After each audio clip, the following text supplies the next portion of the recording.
Halo semuanya, balik lagi bareng aku dan juga rekan aku, Melki, yang ngebahas tentang pengadaan barang dan jasa, korelasi pengadaan barang dan jasa. Nah, buat teman-teman yang belum nonton video part satunya, tonton dulu karena video part 2 ini nyambung sama part satu. Oke, kali ini kita bakal ngebahas soal total cost of ownership atau TCO dalam pengadaan. Yang akan kita bahas ada tiga hal, yaitu konsep total ownership, komponen dalam TCO, dan analisis dalam TCO. Nah, TCO itu apa sih sebenarnya? Nah, TCO itu metode untuk menghitung semua biaya yang terkait dengan pembelian, operasi, dan pemeliharaan suatu aset selama siklus hidupnya. Contoh, perusahaan fotokopi. Nah, biaya untuk maintenance mesin fotokopinya itu termasuk dalam konsep dari TCO ini, teman-teman. Lalu penjelasan lebih detailnya tentang TCO ini itu berupa harga pembelian, biaya operasional, biaya jangka panjang, biaya tak terduga, nilai residu, analisis TCO itu sendiri. Dan mempertimbangkan semua aspek ini, TCO itu memberikan gambaran yang lebih lengkap tentang biaya yang sebenarnya nih dari kepemilikan aset tersebut. Yang sangat berguna ya dalam membuat keputusan pembelian yang bijaksana dan mengelola anggaran dengan lebih efektif dan juga efisien. Lalu komponen dalam TCO sendiri tuh sebenarnya apa aja sih, Kak? Komponennya sendiri itu ada namanya biaya langsung atau direct cost. Itu termasuk harga pembelian awal, biaya instalasi, terus biaya lain-lain pada saat pembelian lah ya. Terus ada biaya operasional atau biasa disebut dengan operational cost. Ini adalah sebuah biaya yang dikeluarkan untuk mengoperasikan aset, termasuk biaya energi, biaya pemeliharaan rutin, biaya tenaga kerja, dan biaya pelatihan karyawan untuk mengoperasikan aset tersebut. Lalu yang ketiga itu ada biaya jangka panjang atau long term cost. Ini mencakup biaya yang dikeluarkan untuk pembaruan, pergantian, penonaktifan aset di masa depan. Nah, biaya ini juga mencakup biaya perbaikan loh teman-teman, dan juga pergantian komponen yang mungkin diperlukan selama pemakaian aset tersebut. Lalu selanjutnya ada biaya tak terduga atau unforested cost.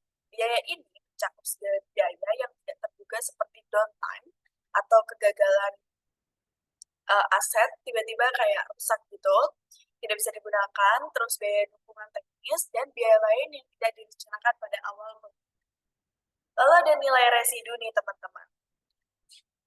Dalam TCO sendiri, itu tuh memperhitungkan nilai residu dari aset tersebut, di mana nilai yang bisa didapatkan kembali dari penjualan aset setelah siklus masa hidupnya itu berakhir.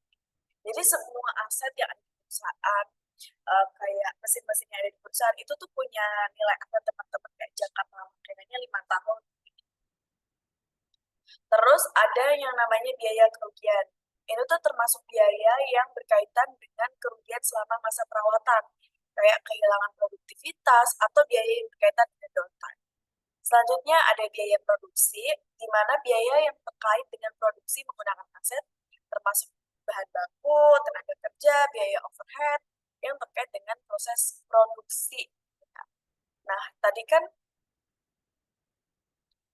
kalau biaya operasional tadi kan terkait mengoperasikannya ya, kayak ke karyawan. Kalau biaya produksi itu lebih ke pada proses saat produksinya gitu. Terus juga biaya pemeliharaan, di mana biaya yang dikeluarkan untuk perbaikan rutin agar proses pemakaiannya itu lancar dan menghindari kerusakan yang besar. Lalu ada biaya pelatihan. Nah, biaya yang dikeluarkan untuk pelatihan karyawan dalam menggunakan aset baru, termasuk waktu dan sumber daya yang digunakan untuk pelatihan. Jadi sebenarnya TCO ini adalah sebuah konsep di mana memperhitungkan biaya dari awal sebelum pembelian, pada saat pemakaian, dan setelah memakai aset tersebut, atau setelah aset tersebut habis waktunya gitu ya, atau masa hidupnya.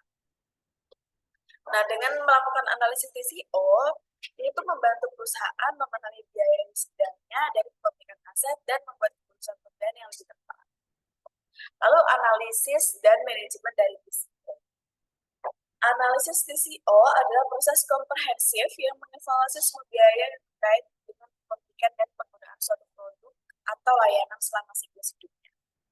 Ini tuh termasuk harga pembelian serta biaya yang tidak terlihat secara langsung seperti biaya perawatan, operasional, dan penggantian.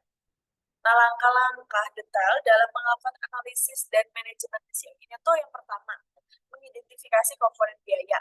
Itu tuh mengumpulkan data tentang semua biaya yang berkaitan dengan aset. Lalu yang kedua itu perhitungan biaya. Lalu ada analisis biaya, pengambilan keputusan, optimasi biaya, pemantauan dan evaluasi, penggunaan teknologi, komunikasi dan stakeholder, lalu ada pengembangan kebijakan, pelatihan, dan pengembangan. Dengan melakukan analisis dan manajemen TCO dengan cermat, organisasi atau perusahaan itu dapat menghindari biaya yang tidak perlu dan memastikan bahwa investasi mereka memberikan nilai sejati. Ini juga membantu dalam memperpanjang umur ekonomis aset dan mengoptimalkan penggunaan sumber daya. Oke, next Mel.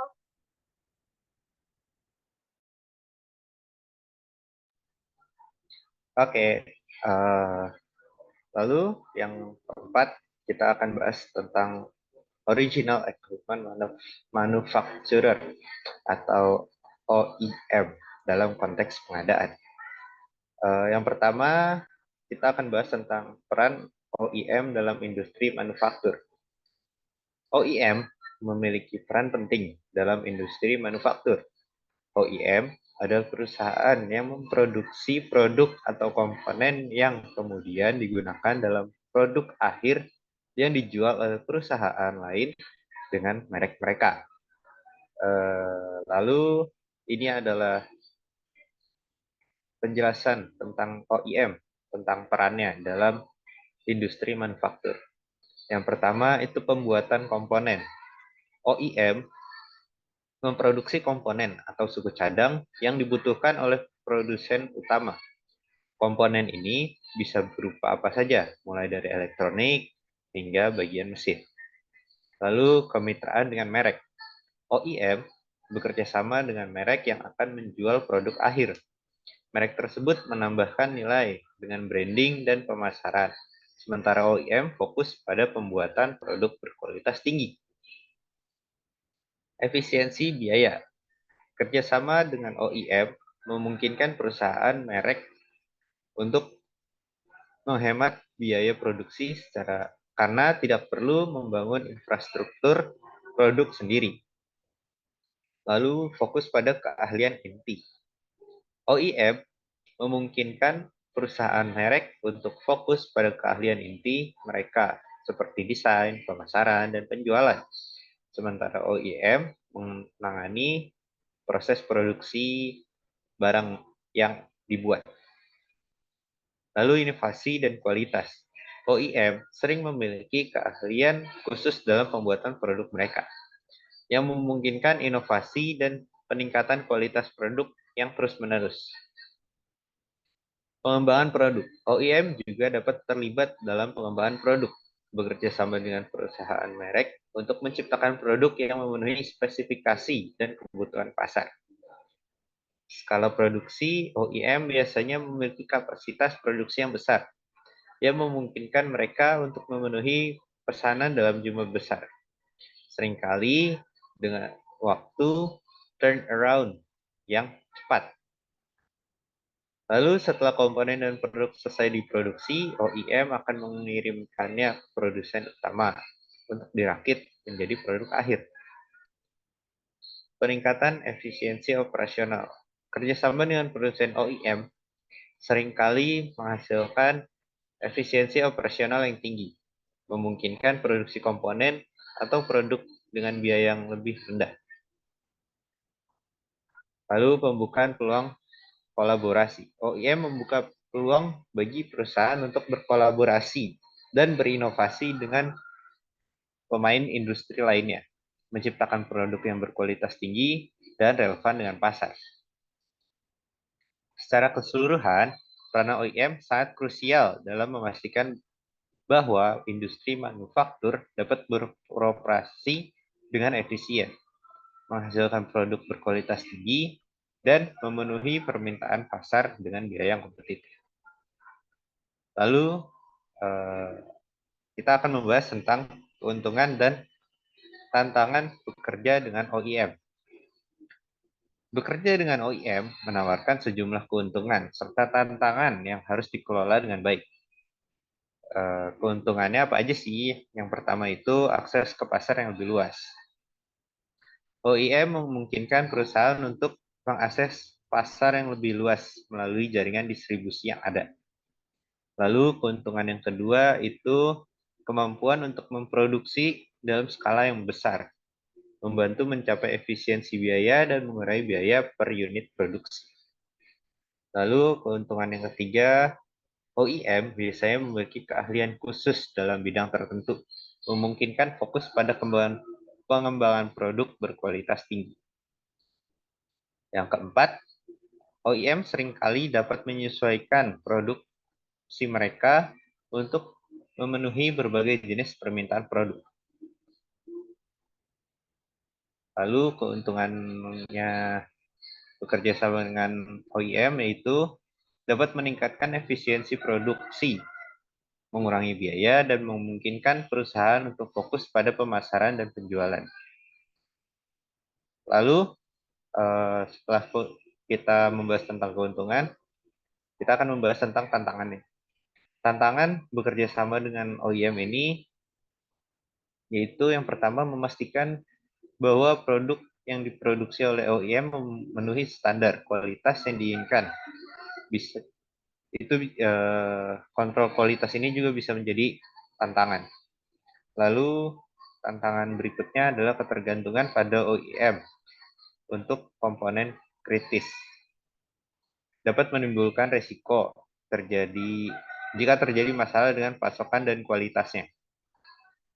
Lalu komunikasi dan koordinasi. Komunikasi dan koordinasi ini juga bisa menjadi suatu tantangan karena memerlukan komunikasi yang efektif dan koordinasi yang baik antara perusahaan dan OEM untuk memastikan kesesuaian produk. Lalu pengelolaan merek. Perusahaan harus memastikan bahwa produk yang diproduksi oleh OEM sesuai dengan citra dan standar merek mereka. Lalu yang terakhir itu tantangannya adalah perubahan pasar. Perubahan yang sangat cepat dalam permintaan pasar dapat mempengaruhi hubungan dengan OEM, yang mungkin memerlukan penyesuaian produksi yang cepat juga. Secara keseluruhan, bekerja sama dengan OEM dapat memberikan keuntungan signifikan dalam hal akses pasar dan efisiensi biaya. Tetapi juga memerlukan manajemen yang cermat untuk mengatasi tantangan yang ada. Lalu strategi pengadaan OEM. Strategi pengadaan dengan original equipment manufacturer ini melibatkan serangkaian langkah yang dirancang untuk memastikan bahwa proses pembelian dan pemasokan komponen atau produk jadi dari OEM berjalan efisien dan efektif.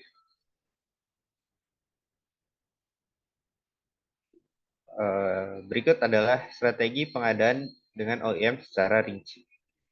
Yang pertama itu penentuan tujuan dan sasaran.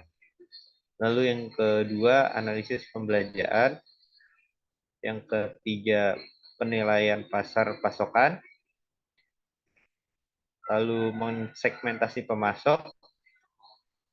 Setelah itu, mengembangkan supplier relationship management atau SRM. Setelah mengembangkan, lalu mengidentifikasi dan mengelola risiko yang terkait dengan pengadaan dari OEM, termasuk risiko keterlambatan, kualitas, dan kepatuhan. Lalu penetapan indikator kerja, setelah itu implementasi teknologi. Dengan menggunakan teknologi terkini, seperti sistem informasi pengadaan untuk mengotomatisasi dan mempercepat proses pengadaan. lalu memantau dan meningkatkan keberlanjutan. Setelah itu, kita juga harus menganalisis perumusan dan implementasi, lalu memanfaatkan penggunaan produk dalam negeri agar kita juga dapat mendukung industri nasional dan mengurangi ketergantungan terhadap impor. Lalu yang tahap terakhir adalah meningkatkan peran usaha mikro kecil dan menengah. Dengan mengimplementasikan strategi pengadaan yang efektif dengan OEM, organisasi dapat memperoleh manfaat seperti peningkatan efisiensi dan efektivitas pengadaan, pengurangan biaya, dan peningkatan kualitas produk atau layanan yang diperoleh. Materi selanjutnya akan dijelaskan oleh Windy. Silahkan Windy. Oke.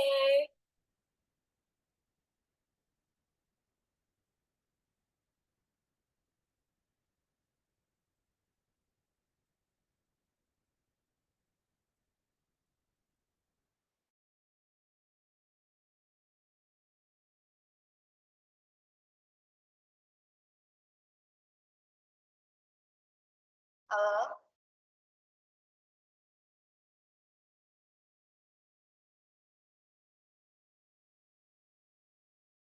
halo. Suaranya ada gak ya?